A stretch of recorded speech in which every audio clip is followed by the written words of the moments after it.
Hayden. Yes, babe. Just 10 episodes ago, we were nobodies.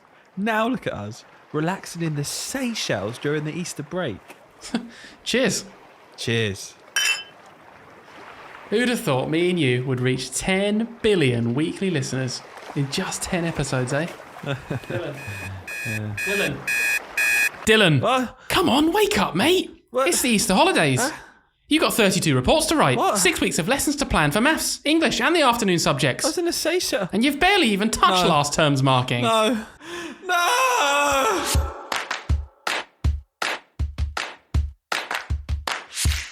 Hello everyone, welcome back to another episode of Teach, Sleep, Repeat. My name is Dylan. And my name is Hayden. And this is the big one, episode 10. We are celebrating our 10th week. Hayden, how does it feel? Double digits, eh? That's pretty cool. I didn't think we'd make it past about 3, if I'm honest with you. So always a bonus. You know, we're still here. Why is that? Well, you know, I just thought we'd get bored. No one's listening, but we've got tons of listeners now, Dylan. Tons. We've got like 10 listeners. So many listeners. Okay, so we're here, we're carrying on, and I think we're planning to keep going, as far as I'm aware. Yeah. Why not? Why not? I was thinking of maybe replacing you, but I haven't told you yet. No, that's but fair we'll enough. get onto that when we get there. Any A-listers? And no, not yet. Okay. But I did do a poll last week, and again, people are keen. Something we need to get on, Hayden, is just sorting out a guest to come on. The only thing is, if a guest comes on, it's just the practicalities of it, isn't it, Hayden? We need to get someone's mic, get them all ready, make sure their internet's all good. But it should be something we can achieve, and you guys want it. So we're going to find a really good guest to begin with. I was thinking Boris Truss. What do you think? Yeah. I've heard he's a fan favourite from our last episode, so yeah. Absolutely. Well, anyway, it is half term. And I remember last time we did a podcast in half term, we spoke about what we've been up to. It's only just started, but you been up to much yet, Hayden? I've not been up to loads, to be honest with you. I've had a fairly relaxing start to the half term because I've got a bit more coming up later on this week. So I've got a stag do this weekend, which I've been in charge of planning, which always just adds on that extra bit of pressure, you know, like I hope it's good. I hope it's fun. You can say it. We all know what it means if someone's in charge of planning a stag do. What's your official role? I'm the best man. You know. best man. It means I'm the best and I'm a man. But so I can actually tell you what it is, even though we're obviously recording this a few days before. This will come out on the day Sure. we're there, so it's all good. So for our stag do, we're going up to the Lake District and we're doing gorge walking, which involves just generally climbing things, jumping in water and having a blast, to be honest with you. A bit of an adventurous day. However, I am excited for it, but I was a little bit worried yesterday in fact, because I went out the front of my house to just sweep up my driveway a bit. Right. And I was exhausted afterwards. Honestly, like my legs hurt, and I was like, okay. So I've been sweeping for 3 minutes. Okay, I'm going to be climbing gorges for 6 hours. All right. Yeah, a bit worried. You know what I'm going to say, don't you? Go on. We went out for lunch the other day and we had to walk up what was genuinely like honestly 20 meters of a hill, and we got to the top and I turned to you and I said, please tell me you're also out of breath. I couldn't even finish a sentence because I was breathing so much from the tiny hill that we had to walk up. Because you literally said, I'm going to save it, I'll tell you when we're inside. God, no, yeah, it's a bit embarrassing, really. We need to sort ourselves out, Dylan. You know, you're nearly 30, I'm 30. We can't do this. Decline in physical health. But do you know what? That's a problem for future us. How was your week? Yeah, I don't know. It's been fine. It's like you said, I've definitely had a day or two. I don't know about everyone else listening to this, especially if they're teachers, but the end of term 4, I just feel like everything kind of culminates. You know, you tend to start thinking about reports. You tend to have parents' evenings to go to. You just kind of becoming fatigued, right? And the 2-week break comes at such a good point. So I've definitely been lounging around a bit, which was much needed. But I also find, very much like we said before, Sundays are like admin days when you're a teacher, because Saturday you end up doing a bit of work. Sunday maybe you work a bit, but you've just got to get, like, even just as an adult, Sundays just turn into the day where you get your washing done. You have to go shopping. It's a really boring day that if you had to tell my 10-year-old self that I had to be dragged away from my Kinects and my Bionicles, they'd be devastated. Like, the really boring adult day. So what I found is half terms tend to be an extreme version of that. So the last couple of days, I feel like I've done nothing but boring stuff. But it's good because, like you, I'm getting ready for stuff later in the future. So I've come around mine for dinner.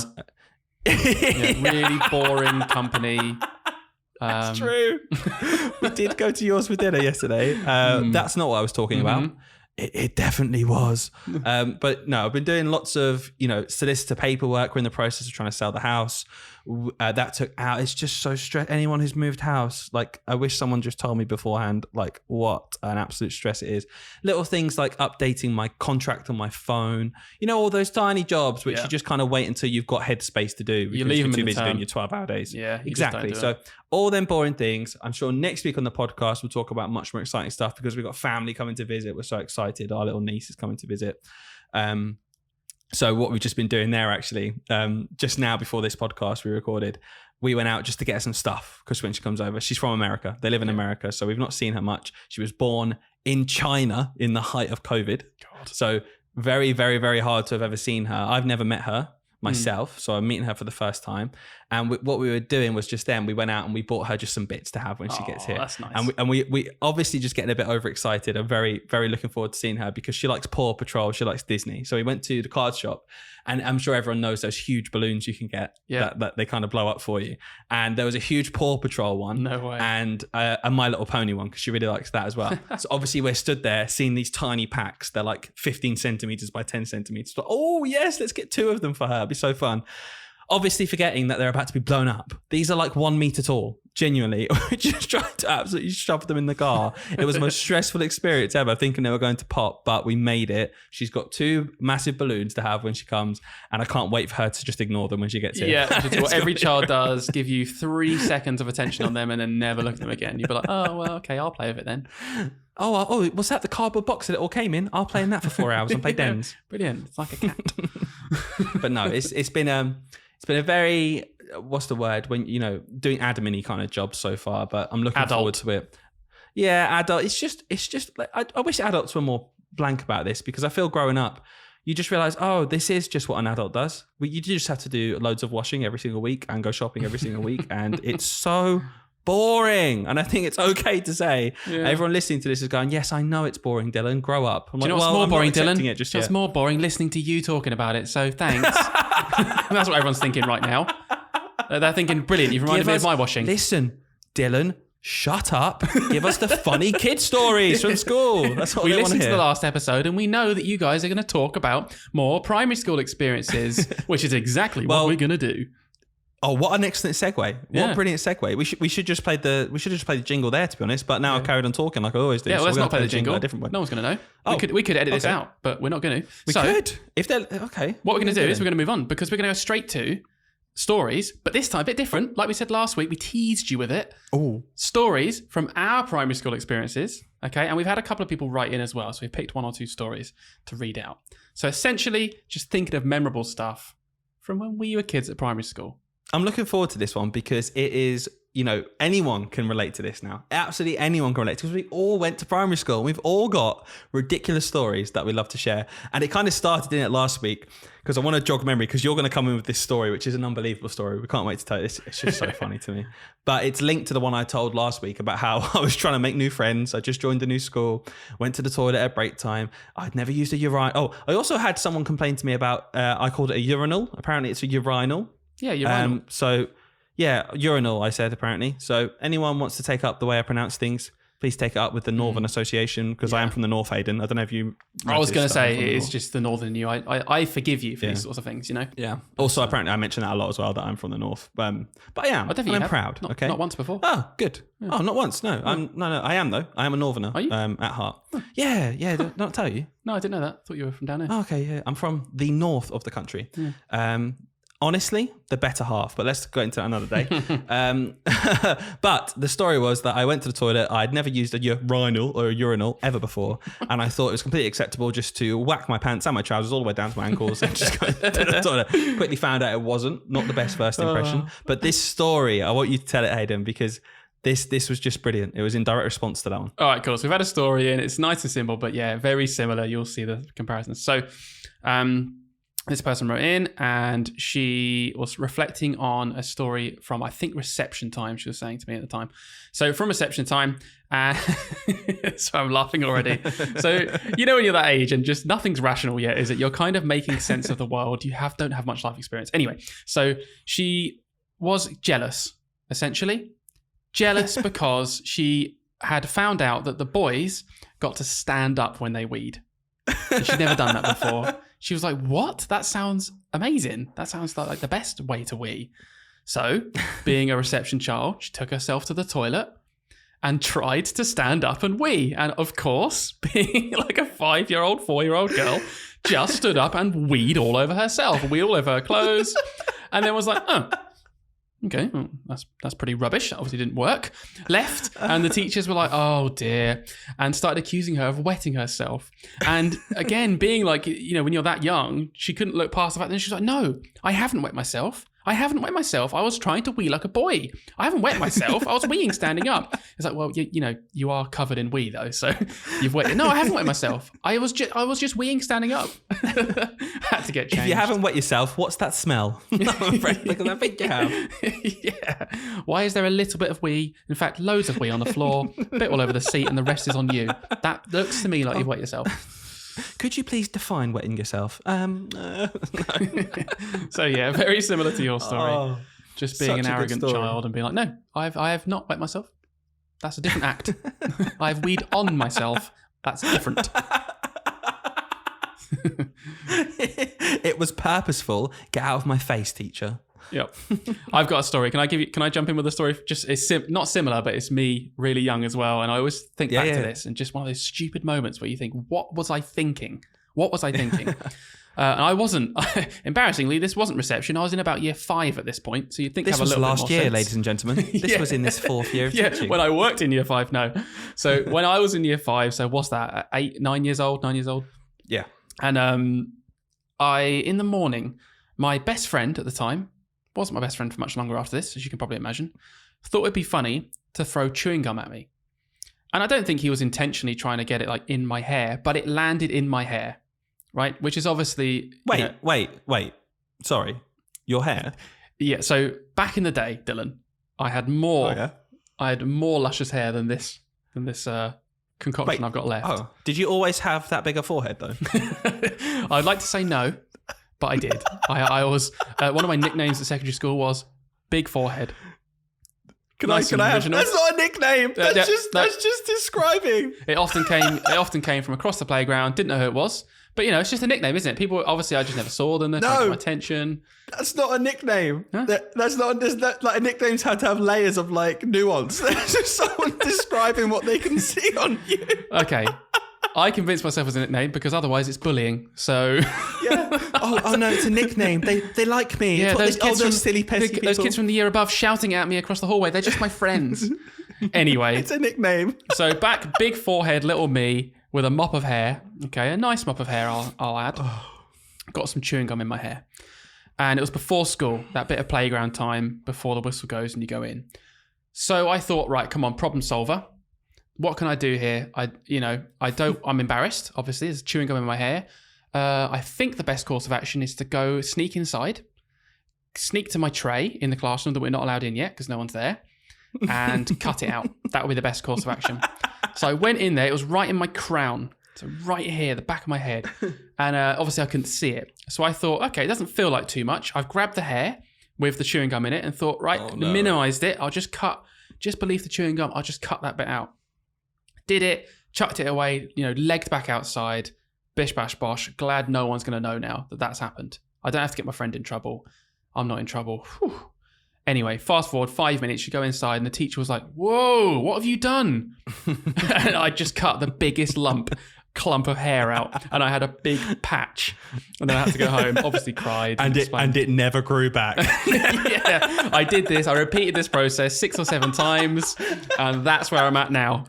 Okay, so they call me Big Forehead. They call me Chewing Gum Head as well. Don't know where these names have just appeared over the years. So that's my idiotic moment that I'll always remember as a child. Too afraid to just do the right thing and just ask for help. And that, ladies and gentlemen, is how Hayden went bald.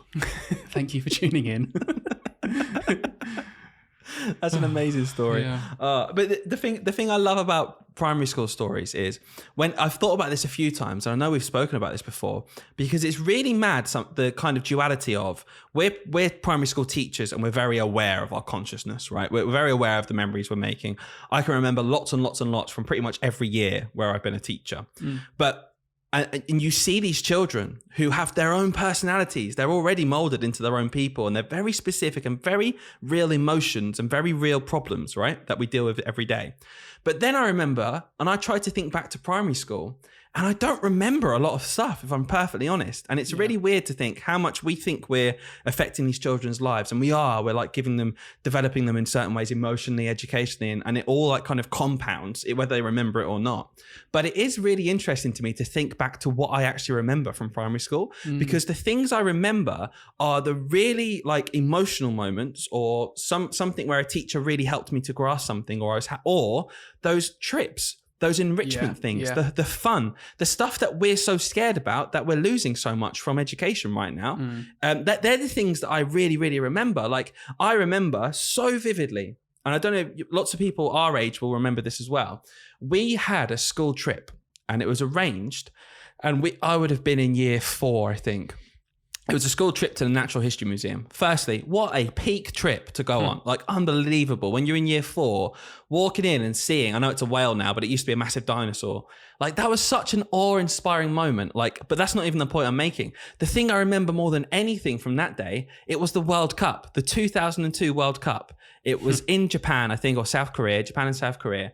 England were playing Brazil. And we went into school early because we were getting a coach, and we watched the first half in the hall. And you see all those memes online of that television being rolled in, with the VHS underneath it. But that's literally what happened. And I remember it so vividly. We watched the first half. And I always remember, because I think it was Michael Owen who scored, and the hall went crazy. It was like the biggest thing in the world. And then Brazil equalised. We had to go, though. We had to go on the coach, and we were devastated. We were gutted, because obviously you're obsessed with football then. And we went onto the coach. And I always remember my teacher, my PE teacher at the time, who was training as well, just to become a teacher. Funnily enough, this is the same person from our Bungo story, from our second ever podcast. He was my teacher as well. I ended up working with him.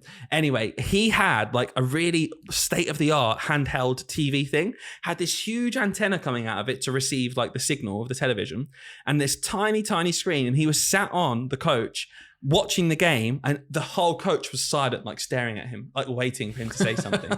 and then Brazil scored and Brazil won, and we were just like, oh. And I remember, because we got off the coach, and obviously we went to the Natural History Museum. We had a bit of a walk once we got on the coach, and this car drove past waving this massive Brazil flag, and we were all just like, boo, boo.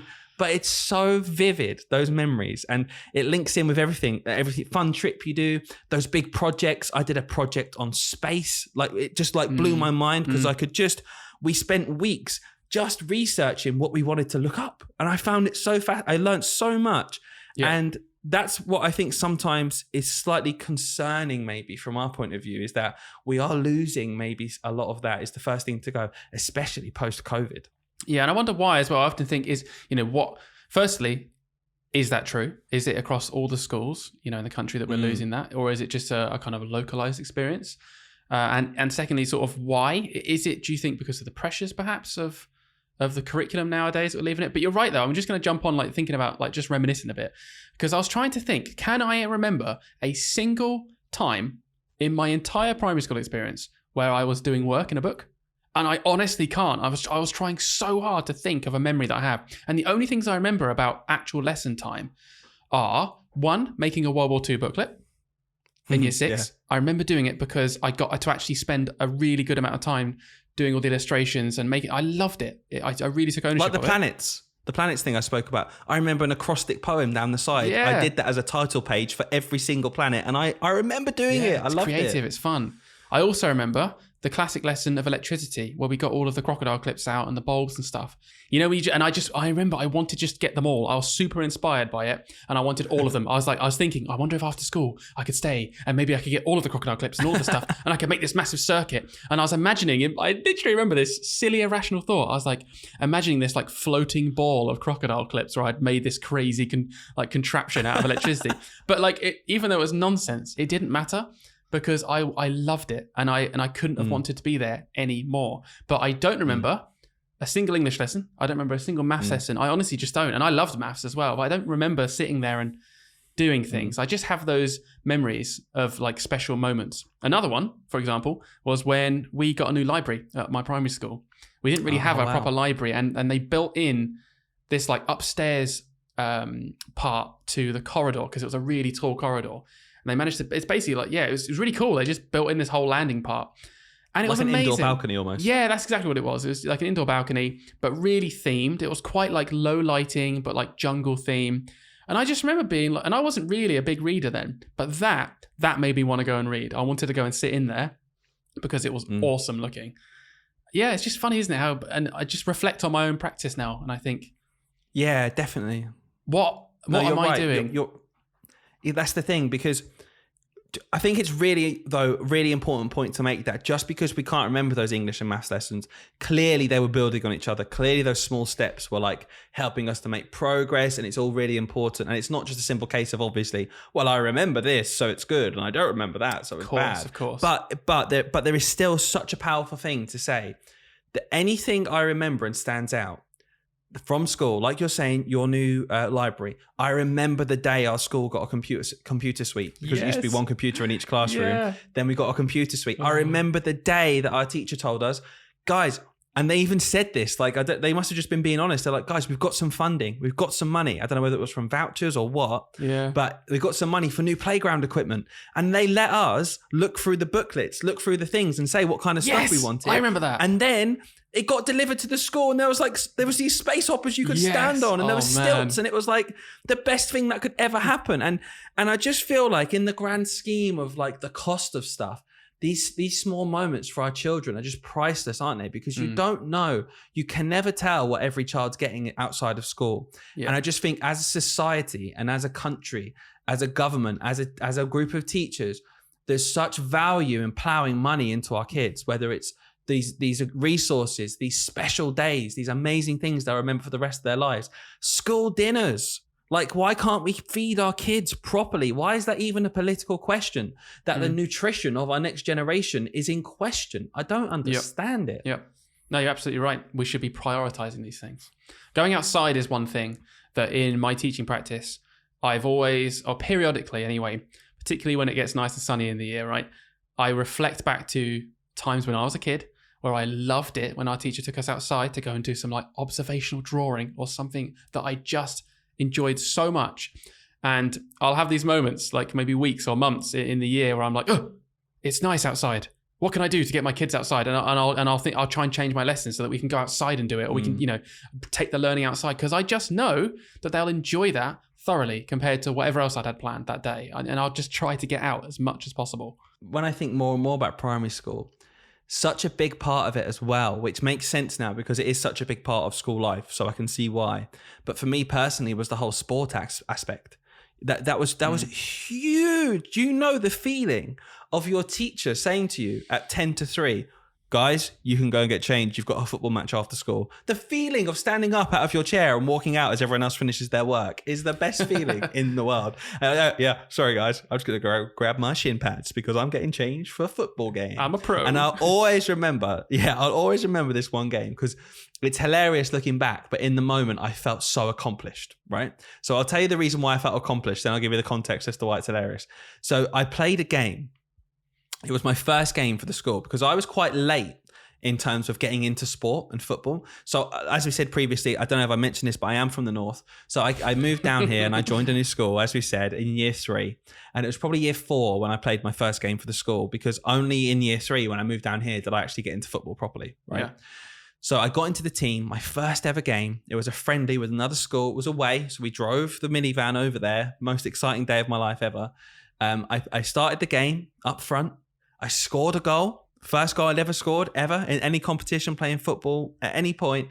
And I remember on the wall at school, our sports coach, the same one I mentioned earlier, would always put up a sheet of paper with whoever played, the team list for the whole school to see who scored. My name was there, and it said at the bottom man of the match, and it was my name as well. No and I was way. like, oh my god, my name is on. My name was on the window, and it was the best feeling ever. But what's absolutely hilarious looking back is that it was the B team. So I was playing for the B team, not even the A team. Yep. The second thing was we lost 11-1. We lost 11-1. I scored the only goal. Man of the match from my team, not of the actual whole match. Because we lost the game 11-1. But you still felt good. And that makes me just think, maybe I need to put more time into those moments, because it's so easy to overlook them now, isn't it?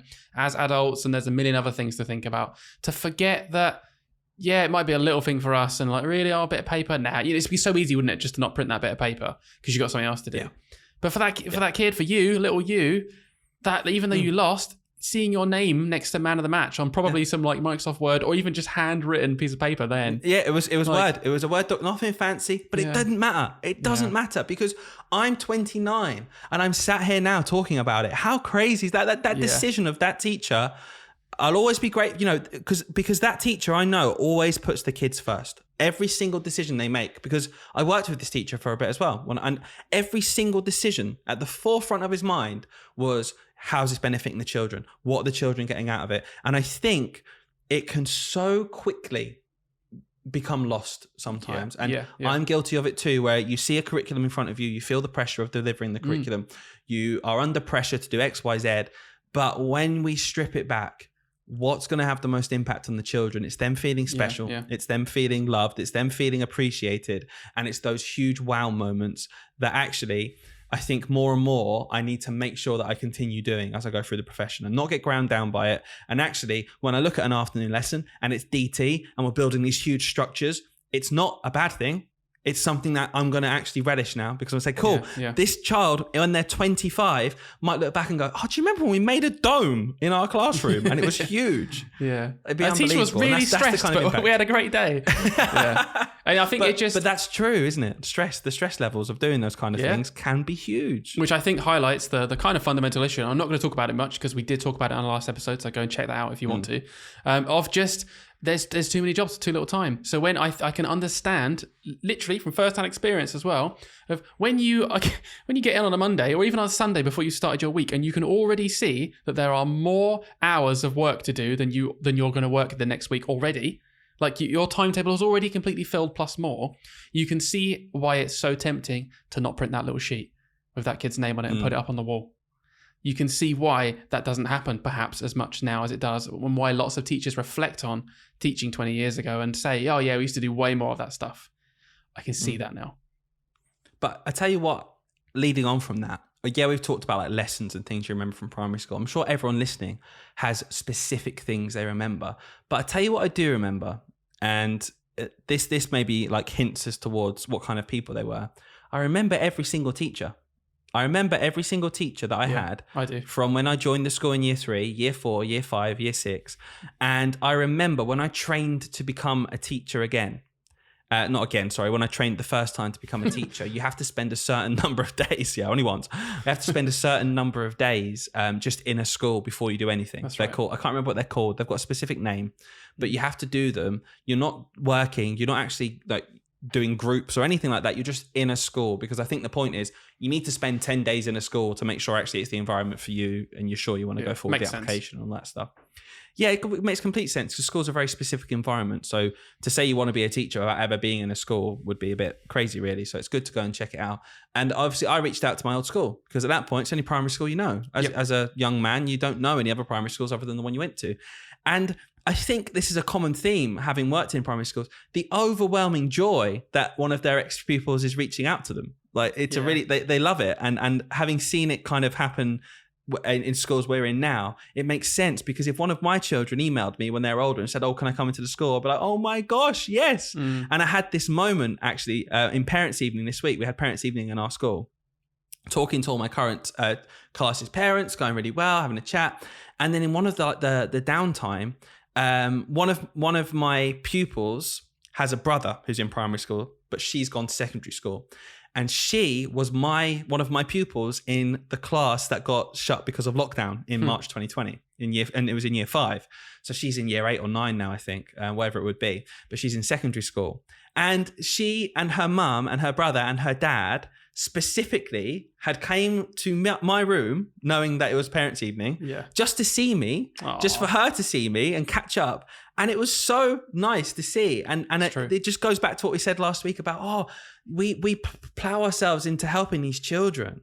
And, just the fact they came around to see me, it sounds crazy, but I was just like, thank you. It's so nice to see you. And we had a little chat, and the classic, teenage, slightly awkward, but clearly wanted to come and say hi. And it was just really nice to have to see them and see how much they've grown. But it kind of links back to what we're saying there, right? About, teachers and the bond they make. It has an impact, because I remember them. And I was so like not overwhelmed, but overjoyed to actually see them again because they were nice to me. I remember because I think just because you're a child sometimes, I think a lot of adults might think, treat them like children, it's fine. But I remember them being nice to me. I remember them going out of their way to help me. And when I saw them as an adult, I was like, hello, it's so nice to see you. And they remembered me. Remember it. It's crazy. I was exactly the same. I went to my primary school when I did those sort of 10 days. I ended up volunteering for quite a bit actually before I got into teaching.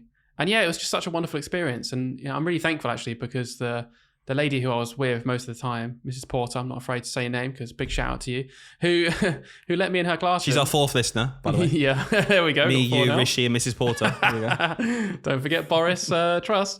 Oh yeah, sorry. And I just loved it. I loved every moment I was in there, and it confirmed for me. I was like, yeah, cool. This is what I want to do. I want to work with kids. They're awesome. But I could have easily, knowing, being in the career now for 8 years, I could easily have just been kind of palmed off as, it's just some voluntary guy. Just, we're busy. Just put him over there. Get him to do some displays or something. Just got me out of the way, easily. But she didn't. She was really lovely and gave me lots of valuable experiences with the children. So I could really work out whether I want to do this or not. So that was great. And now I know that people listening as well, if we want more stories. I hopefully, if you're listening to this, you're reminiscing now on some of your favorite primary school memories. We would love to hear them genuinely. We really want to see them, even if they don't get featured on the podcast, because 5,000 people write into us, very likely. We'd still like to read them anyway, just to feel that kind of joy, and maybe we can pick out a couple of stories. We're gonna read them anyway. We're gonna read them anyway. No, dear, here we go. Comes the memes. But yes, please do write in. Teach, Sleep, Repeat pod. Is that right? At gmail.com? That's right. That's right. Well done. Or on Instagram, you can check us out at Teach, Sleep, Repeat podcast. I don't know why we didn't make them the same, but there we are. They're different. So, someone moaned about the length, so I thought, I'll make it even longer because I'm spiteful like that. I think very quickly, but leaning on what you said, I'm going to shout out my teachers from primary school. I'm going to do it. So, wow. Yeah, Year 3, Mrs. Wood, well done. Absolutely cracking teacher. Introduced me to life in the South, and didn't make me feel like an outsider. Mrs. Walker, Year 4. Always with a guitar in her hand. She made me join the choir. Not much of a singer, but she believed in me. Felt good. I was in the choir. We won stuff. Excellent. Brilliant. Legend. Always remember her. Don't know why this sticks in my head, but she's playing the guitar and she's teaching us a song. It was a hymn or something. And she would say the name of the note as she was playing the note sometimes. And it just always started with me, her going, D, sus, D. I don't even know what sus means still, but is it something to do with music? I don't know, but I remember it. I remember her stood there doing it. So funny. Mr. Branton, Year 5. Do you know what I remember about Mr. Branton in Year 5? Go on. When we had a good week, we'd fill up a jar of marbles to the top and we'd get a treat. We could watch Mr. Bean on the TV. Absolutely brilliant. Watch Mr. Bean. Absolutely loved it. Heightened my love of comedy, I think. Thank you, Mr. Branton. And Year 6, Mr. Letts. Mr. Letts was the man who pushed me and pushed me and pushed me, especially with maths. I always remember because he loved maths. I loved maths. And I remember you were saying you don't really remember doing much work. I remember doing work in Year 6 because he would give me really tricky maths questions. And it would always say at the bottom, as like a little challenge in the maths booklet, it was called Let's Investigate. And it was like this open-ended problem. Right. And I remember doing them so much because it was like, cool, well, Dylan, you can do everything. So let's investigate. And I was like, let's investigate. And it was all about like shapes. And I remember something to do with symmetry. Yep. And each teacher, I have such a specific memory of how they were. And if they ever do listen to this, I just want to say thank you to them because you had an impact and you're having the impact that I hope I'm having now. So thank you. I think we should start a trend. So all 4 listeners right now, what you need to do is go on your social media and just shout out a teacher, that made a difference to you. Because I tell you what, they probably worked their socks off back then. Shout them out, say something nice. I'm going to shout out one of my teachers. I won't go for all of them. One of my teachers, Year 3 and Year 4. She was Miss Dunthorne in Year 3. She got married over the summer, came back as Mrs. Plankham. And I bet she was gutted when she saw you in her class again. Yeah. Oh man, she was just such a lovely teacher. I got her on Facebook, to be honest with you. I've got her on Facebook now because we're adults, we caught up at some point later in life and it was great. And just want to shout her out because she made a huge difference to my childhood and made me really love learning. And that is when my love for learning kicked in. It was around that time. I realized I could do stuff and I worked really hard. And like you said, she pushed me. So yeah, big up the primary school teachers that helped us. Do you reckon if we met these people again, right, in real life, that we'd regress to our 8-year-old selves? Hey, miss. I'd like to think so, yeah. No, of course not. Can I take the register for you, please? What are you on about, Dylan? We're in a pub. Oh, sorry, miss. Oh, there is something about seeing your old teachers, though, isn't it? Where you do naturally just, it feels weird calling them by their name. I still wouldn't want to call them by their first name. It's strange. I don't like that. Yeah. Well, the thing is as well, we work in primary, obviously, but obviously because we're older, I have far more memories of secondary as well, and there's equivalent teachers there. Maybe we do, teacher shout out of the week, and we just think of a teacher that's, influenced our lives for a bit. And that will last forever. Eventually. Hey, it's called being nice, okay? Yeah. Because you know why, don't you? I'm making this a thing, so one day someone shouts me out on a podcast. Solid start. You've named all yours already, so good luck. I got really ahead of myself there, didn't I? Oh, we're going to do 5 teachers a week. Oh, man. Anyway. We're going to do 5 teachers every 5 minutes for the rest of the podcast. Do you know what? I really want to tell, on the flip side now, an embarrassing story. We've done some kind of funny things, and I guess the hair thing was a bit embarrassing. Yeah, the hair thing wasn't embarrassing a little at all. bit. So, but that to me is a bit like, that's just like dopey. I was being so silly. Like, what am I doing? Like, but this one's actually embarrassing. One of those moments that is a core memory because it embarrassed me to my core, literally. Do you know what I mean? And I'll never forget that. And I'll never forget that. Get used to the word core again. Yeah, I know. Yeah. And I like how you explained what a core memory was by saying core again. I definitely know. Yeah, that's what a good teacher does. Explains a word with the same word. That's how you teach. Undurfed. Undurfed means undurfed. What do you think it means? Look at the root word, durf, obviously. Shut up. Right. So I was in year 6.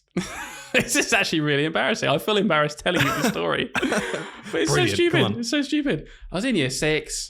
I wasn't, listen, you were the football kid, right? You were like into the football. I couldn't have cared less about football. I was the one who I just wanted to do maths and draw stuff. But to try and fit in, I was also very conscious of that. I didn't want to be, separate from everyone else. So I'd be like, hey, Michael Owen is kicking balls. I didn't know what I was talking about. Can I really quickly come in? Yeah. Because the most hilarious thing ever is you still say Michael Owen. I know. It's because of that. It's because of my primary school experience. It's become a meme now because I'm not interested in football. I might watch the World Cup. That's about it. But yeah, I still, when I'm joking around with you or I'm just trying to take the mick out of people that are getting really into football in my company, I'm just like, yeah, Michael Owen is good, isn't he? Always go to Michael Owen. And that's because of my primary school experiences. Anyway, so I was that kind of kid. Anyway, so the kind of cool kids were in, well, what I deemed as the cool kids, were all having a chat. And it was a group of girls at this point, was in the classroom. I remember it. And for some reason or another, I was kind of around and maybe sucked into the conversation. And one of the girls, they were clearly talking about like, they were in year 6. They were growing older and things were changing. And I must have been a bit nosy or something. And they said, Hayden, have you started your period? I had no idea what they were talking about, but I didn't want to sound uncool. So what did I say? I just blagged it. And I was like, yeah, of course.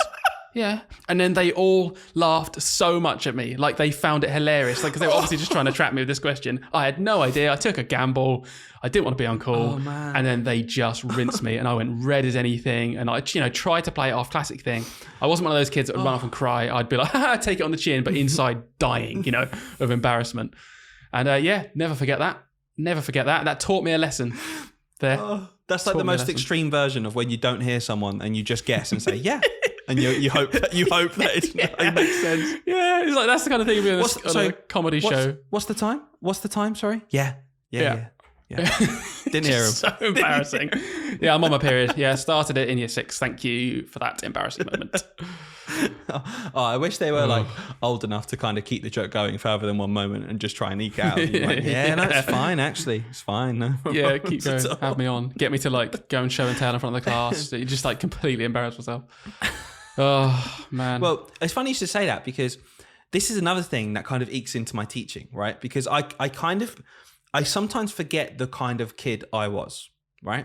Because I had a very, like almost 2 very different primary school experiences from before I moved house down here to when I was up north, right? Because it was basically infant school and junior school. Yep. So after, when we came down here, like I said, I got into football. I would say how you would describe much more of a classic lad, as much as I hate that kind of terminology. But, into the football, sporty, still very, very much into learning, absolutely loved learning. But that was kind of from when I was in infant school because I was very, very awkward. And I know you always make this joke, very awkward as a child. Well, yeah, okay. I'm quite awkward in general. You know that, especially in like new situations with new people. I'm very like, I kind of compensate for it sometimes, trying to be over the top and funny and that. But like, I am actually awkward. I don't Definitely really don't like overthink everything. No. No, definitely not. Definitely don't think everything where I'm thinking, oh my goodness, I need to say something now, else because they're going to think I'm like, no, not me. And you can tell by the way I'm rambling. This is definitely not a representation of what goes on in my head when I'm with new people. Definitely not. But anyway, before I moved down, I was that kid. Who didn't want to go outside, crippling like anxiety about going outside because I had like 1 or 2 friends maximum. And if they didn't want to play what I was playing, I was the kind of kid who really struggled to find someone else to play with. And we see that now, don't we? It's like, oh, but they don't want to play with me. And I think as adults, sometimes we can just be like, oh, well, find someone else. But it was horrible for me to do that. I didn't want to just go and find someone else. It wasn't as easy as that for me. It was actually really scary. So I'd be the kid who the teachers would take time. I don't remember these teachers, unfortunately, but there is a picture. I'm going to dig it out and put it on our Instagram. There is a picture because I was obsessed with maths. Right, as a child, as a young kid, before I went to school, I started learning my times tables, knowing my addition facts, and it was just like my hobby before I went to school. Yeah. So I kind of knew all like the reception year 1 stuff just because it's what I did with my granddad. He'd test me out, and we'd just do that together, right? So I was just a bit ahead on maths basically, and I would stay in at break times and I'd do the registers for the whole school. And when I say do the registers, what I mean is I would take all the paper registers, because they were back then, and I would work out the percentages of their attendance, right, for each kid. Yeah, so I'd be doing that for the office. They'd obviously, looking back, they clearly did it as well, but they let me think I was doing it. Yeah, and I'd be working out the percentage attendance for each class and stuff. But they'd always find something for me to do where it didn't feel like a burden. I didn't feel bad that I was in. I felt like I was doing a job for them, right? So I felt like I was doing them a favor. When really, how annoying is that when you just want your break time and the kid won't go out and you're just like, oh God. But they did that and made me not feel at all guilty for it. Like, did it for me, let me do it, let me feel comfortable. And also, I remember I'd go on and check the weather on the computer, and there was this like weather game. I don't know, it was like, I've got really vivid memories of the map and the sun and the rain. I can't remember whether it was like live update or not, because it was like the 90s, or whether it was just like, you know, a matching up game and you could do it yourself. But there's a picture of me sat at the computer, my chubby cheeks, my grey sweater.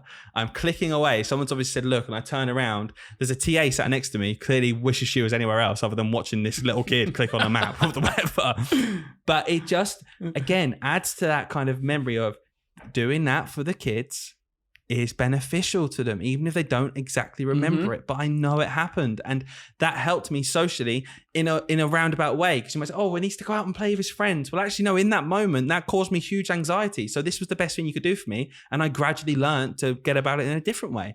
And I'm just so grateful. And meanwhile, in my school, whilst you were doing this, I was also staying in break times, making an entire book of Digimon characters. So you can see why later in life we just found each other, became friends. You know, those 2 kids, we probably would have been friends at school. Maybe we wouldn't have, because you'd be sat there checking the weather and I'd be too busy drawing Digimon. But well, here's the funny thing. It's quite a sunny day today. Most people are out. Teachers had the day off. We're sat indoors. Let's do a podcast and look at the data afterwards. Yeah, you're obsessed with the data. Dylan messaged me every day. He's like, "No, we've had one more listener. Look." I'm like, yeah, okay, fair enough. Although you're exaggerating, I am obsessed with the data. It's interesting. I like it. Okay, listen, this is 6-year-old Dylan working out the percentage attendance for the people coming through on the podcast. Okay, I'm working out the percentage retention of all the people, and they've got to this point, and they're like, "Shut up, stop talking." Ready? If 3 out of the 4 listeners listen, what percentage of listeners do we have listening? Oh, well, they'll have to write into us. All 2 of them. That was for you, but okay, it's for the listeners now. That challenge. Okay. Yeah. I can't possibly work that out. That's no, 3/4 is a percentage. We don't do that at primary school. Too hard. Do you know the memes that you see online of primary school? And I find them so funny because they're still true. Yes. They are still true. Yep. Like we started off last week with the whole paper towel thing, right? Can confirm that that's still a thing. Like if a child has a graze, it just this psychological trick to them to, just put a wet paper towel on it. And it just works half the time. The only thing I will say is we have kind of upgraded, haven't we? With like bumps and stuff. We have ice packs now in the fridge. That's true. So they're still blue. They're still blue. But so many of those memes are actually so true still, aren't they? Can I name a couple of them? I'll get the listeners to think about this, right? So, close your eyes, take yourself back to primary school. I'll tell you what is still in our schools right now, every single school across the country. You'll remember them. Ready? Number 1, little wooden benches with hooks on the end. that you use in assembly. Also used for PE. You turn them upside down sometimes, walk along the thin end. They're still there. They're around. Same ones as well. They were built so solid. They've not changed. Number 2, another PE thing, the big wall equipment. Came out in the 2000s. Every school ever had the funding to do this. Big wall equipment. You pull it out. Best bit about them is most schools don't ever use them. They're just this beautiful furniture for the kids to see. But if you get them out, they're a real treat. And one more thing for you, just for some reason I think of this, it's a bit obscure. Multicolored beanbags. They're still there. We still use them. They're just, again, they must be the same ones. They don't get rebought. I've got one more. Forever. I've got one more. The rainbow tarpaulin, the big rainbow circle. Yeah. Huge thing you used to sit under. PE stuff. Still the same. Yeah. Basically, do you know that time in the 90s when school got funding? We're still grappling onto all that stuff we bought then. We are like clinging onto it. It's like, oh my gosh. You remember when you were at school and you remember really vividly, obviously, all of those beautiful displays that teachers put time up for doing. Cool. Us neither, but we still have to do them all the time. They look exactly the same. They still take up so much time. They look, honestly, the same boardette, that little wavy thing, coloured background is still there. The classrooms just look the same. Does anyone listening remember one single classroom display? Because if you don't, let us know. If you do, keep it to yourself because we don't want to listen to the others. Yeah. Oh, I feel bad now because anyone listening to this that puts loads of time into displays, I'm sure your kids do look at them. I'm sure they do look at them. And if you're watching the reel, you can definitely see my opinion is that they absolutely will remember all that hard work you put into those displays. They will remember it. All of it. Anyway, let's move on. Okay, everyone. Well, just before we finish up, because we are going to do a shorter one this week full of stories, obviously, for you guys. Hopefully you've enjoyed those reminiscing. And like Hayden said, do get in touch with us. And I just want to ask one more time, as I always do, and I've been laying off it lately. I've been a good boy. But your reviews go so far for us on our streaming platforms, especially on Spotify. We're really building up those 5-star reviews. So if you could review, if you could follow, if you could hit the notification bell, you'll get notified as soon as new episodes drop. And it'll be as simple as clicking on a button to listen to our latest episode.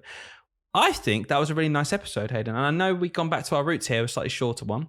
But I think it's to the point, and I think it's nice to reflect every now and then, isn't it, on the kind of impact we're having as teachers? It is very important, I think, in our jobs to do that, because it has definitely made me think again. It's rooted me back down to what I love about this job and what I enjoyed as a kid, which does quite often, or at least it used to a lot, inspire the kind of things I do at school. And I need that inspiration again. I will now go away, and I genuinely reckon I'll probably do a few things now in the next couple of months that maybe I wouldn't have planned before, but because I'm thinking about it again, just making special moments for the children and maybe trying to get outside a bit more or go and do something that really enjoyable, really memorable. So yeah, I'm glad we had this discussion, and it's made me feel good. I'm going to finish this day now feeling really positive, and that's good. Happy memories. Really positive. And one other thing, this was our 10th episode, by the way. I know it's like, it's not the 50th, it's not the 100th, but it's a big deal for us. And we just want to say a huge thank you to you guys for listening, because we know and we so value that we have this core listener